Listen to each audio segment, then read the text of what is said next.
안녕하세요. 히브리 관점으로 구속사를 읽는 토라 포션 세계에 오신 분들을 축복합니다. 이번 주 토라 포션은 바야켈입니다. 네, 청취자 여러분 반갑습니다.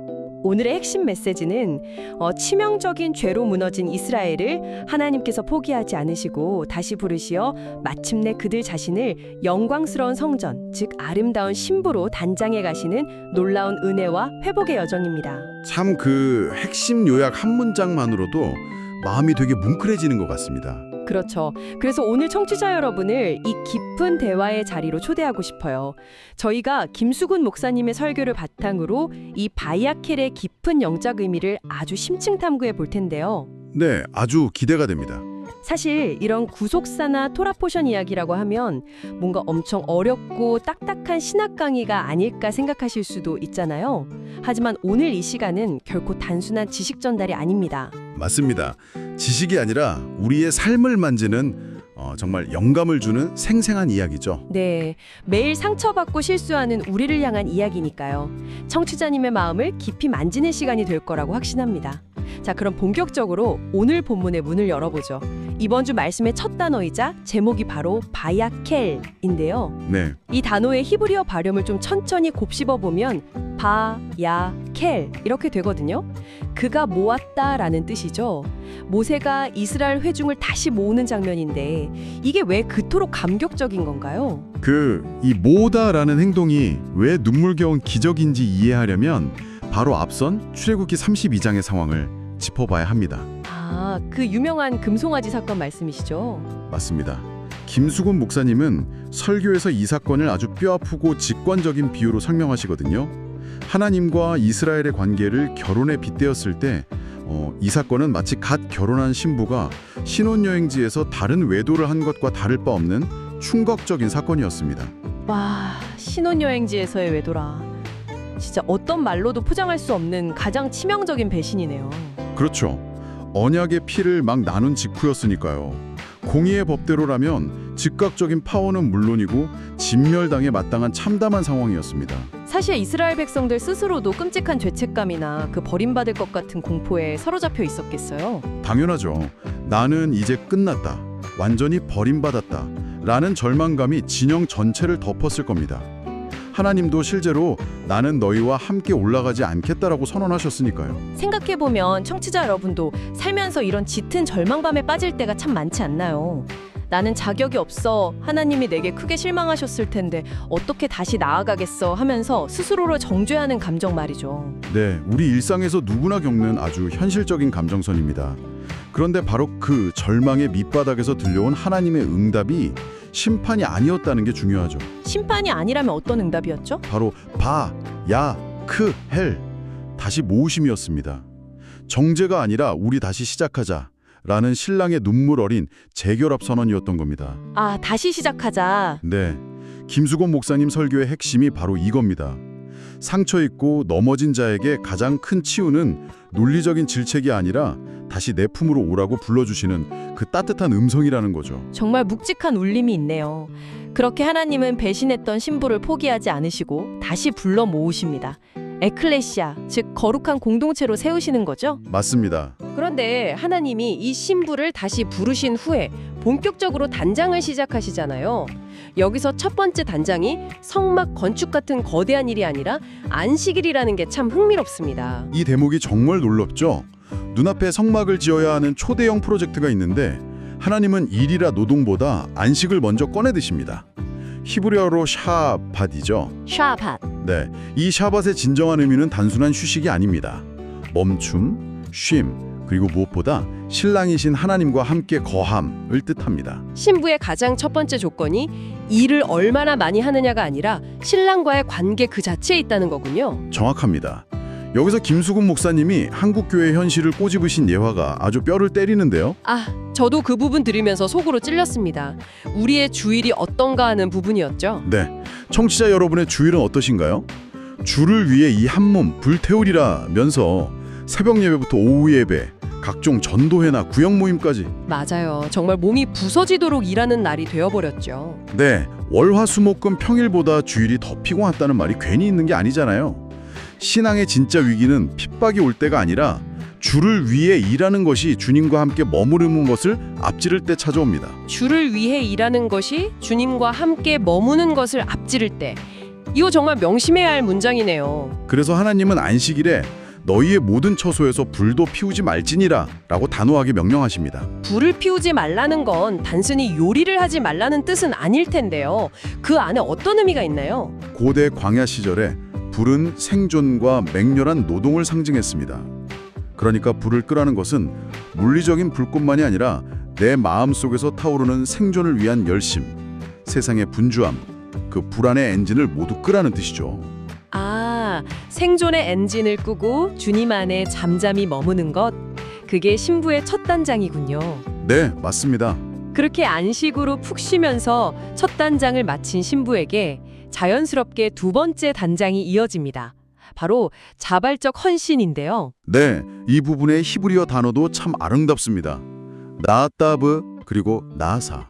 나따브 그리고 나사. 그 뜻을 좀 풀어주시겠어요? 나따브는 체면이나 억지가 아닌 기쁨으로 드리는 자발적인 헌신을 뜻합니다.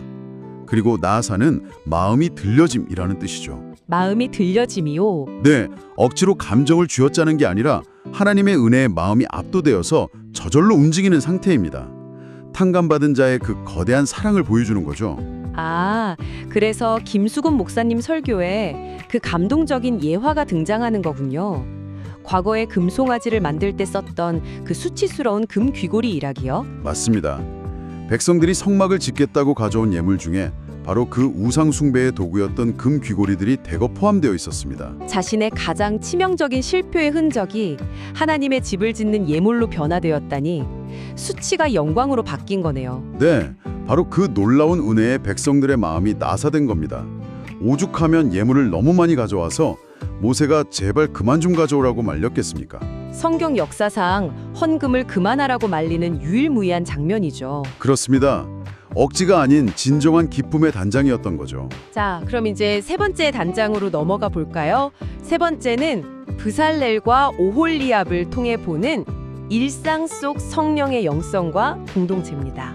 이것이 우리의 일상과 어떻게 연결되는지 보면 정말 놀랍더라고요. 맞습니다. 신부가 스스로 거대한 집을 지을 능력이 없으니까 하나님이 친히 성령을 부어주십니다. 히브리어로 루, 아, 흐이죠. 바람, 숨, 영이라는 뜻입니다. 브살렐에게 임한 세 가지 선물이 있었죠. 네, 호, 크, 마, 지혜를 뜻하고요. 태, 부, 나, 총명입니다. 그리고 다, 아, 트, 지식이죠. 지혜, 총명, 지식. 얼핏 들으면 세상에서 말하는 똑똑한 스펙 같은데요. 세상의 기준과는 전혀 다릅니다. 이 세 가지는 단순한 지식이 아니라 신랑이 무엇을 기뻐하는지 아는 눈입니다. 신랑의 마음을 헤아리고 그것을 현실에서 구현해내는 분별력이죠. 아, 정말 아름다운 표현이네요. 그런데 여기서 정말 신선한 충격이 있었어요. 성령 충만함이 구약 최초로 임한 사람이 부살렐인데 그가 선지자나 제사장이 아니었다는 사실이요. 네, 그는 물건을 만드는 장인, 그러니까 기술자였습니다. 이 사실이 주는 의미가 엄청납니다. 성령 충만이 교회나 기도원 같은 곳에만 있는 게 아니라는 뜻인가요? 정확합니다. 성령님은 강단에만 머무시는 게 아니라 매일 출근하는 직장의 책상, 땀 흘리는 공장, 하루 종일 아이 기저귀를 가는 육아의 현장에도 임하신다는 겁니다. 와, 청취자 여러분, 매일 겪는 그 지루하고 평범한 일상의 직무 중에도 성령의 바람이 불어온다는 사실이 정말 따뜻한 위로가 되지 않나요? 네, 우리의 일상이 곧 거룩한 성막 건축의 현장이 되는 셈이죠. 그리고 여기서 오홀리압의 출신을 짚어보는 것도 아주 중요합니다. 오홀리압은 단지파 출신이었죠. 맞습니다. 김수곤 목사님의 설교 배경을 보면 단지파는 우상 숭배의 중심지이자 가장 사악하다고 여겨졌던 지파였습니다. 사람들의 손가락질을 받던 배경이죠. 인간적인 눈으로 보면 그런 흑수저 지파 출신이 성전 건축의 핵심 리더가 된다는 건 파격적인 인사 발탁이네요. 그렇죠. 하나님은 사람의 지위나 흠집을 보지 않으시고 오직 사랑만을 보십니다. 영웅 한 명의 동무대가 아니라 강한 자와 약한 자가 철저히 연합된 공동체를 세우시는 하나님의 감동적인 방식입니다. 연합된 공동체. 참 마음에 깊이 남습니다. 자, 이렇게 해서 드디어 거대한 성막이 완성되고 마지막 네 번째 단장이 임합니다. 바로 하나님의 영광이죠. 네, 히브리어로 카보드입니다.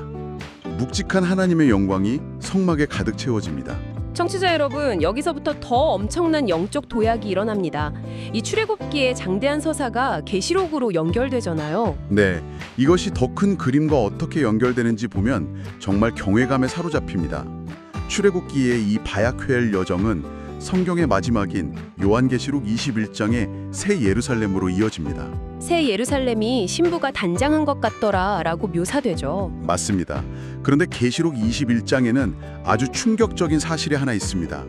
사도 요한이 하늘에서 내려온 새 예루살렘을 보았는데 그 안에 성전 건물이 없었다는 겁니다. 성전 건물이 없다고요? 예루살렘의 심장 같은 성전이 없다는 건 도저히 상상하기 힘든데요. 왜 성전이 없는 걸까요? 왜냐하면 하나님과 어린 양 그리고 단장된 신부, 즉 공동체 그 자체가 영원한 성전이 되기 때문입니다. 와, 신부 자체가 성전이 된다. 에덴 동산에서 시작해서 모세의 성막을 거쳐 마침내 구원받은 우리가 곧 성전이 된다는 이 결론이 정말 장대합니다. 네, 하나님이 바야크엘, 즉 배신했던 백성을 다시 모으신 진짜 이유는 웅장한 건물이 필요해서가 아니었습니다. 나는 너희 가운데 영원히 거하고 싶다라는 신랑의 애절한 소망 때문이었습니다. 그 애절한 소망이 우리를 영광의 처소로 빚어가시는 거군요. 오늘 우리는 바야크헬이라는 부르심을 통해 매일 넘어지는 상처 속에서도 우리를 포기하지 않으시는 은혜를 보았습니다. 일상의 분주함을 멈추는 안식, 억지가 아닌 자발적 헌신, 그리고 내 삶의 자리에 임하는 성령의 숨결까지 말이죠. 그렇습니다. 그렇다면 청취자 여러분, 우리를 포기하지 않으시는 그 신랑의 부르심에 우리는 오늘 어떻게 응답해야 할까요? 이 시점에서 제가 여러분이 스스로 탐구해볼 깊은 생각거리를 하나 던져드리고 싶습니다. 오늘 설교를 통해 우리가 마침내 하나님이 거하시는 성전 그 자체가 된다는 놀라운 사실을 보았죠. 네. 그렇다면 청취자 여러분, 오늘 여러분이 겪고 있는 가장 평범하고 지루한 일상, 혹은 남들에게 감추고 싶은 가장 수치스러운 실패의 흔적조차도 어쩌면 하나님께서 당신이라는 아름다운 성전을 짓기 위해 가장 특별하게 다듬고 계신 신부의 보석은 아닐까요?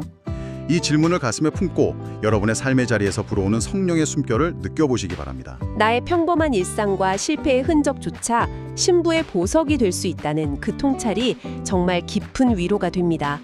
오늘 이 깊은 묵상을 통해 여러분의 마음에도 회복의 은혜가 닿았기를 바랍니다. 분주함을 내려놓고 참된 안식을 누리며 주님과 온전히 함께하는 한 주 되시기를 축복합니다. 오늘 심층탐구 시간은 여기서 마치겠습니다. 함께해 주신 여러분 평안하세요.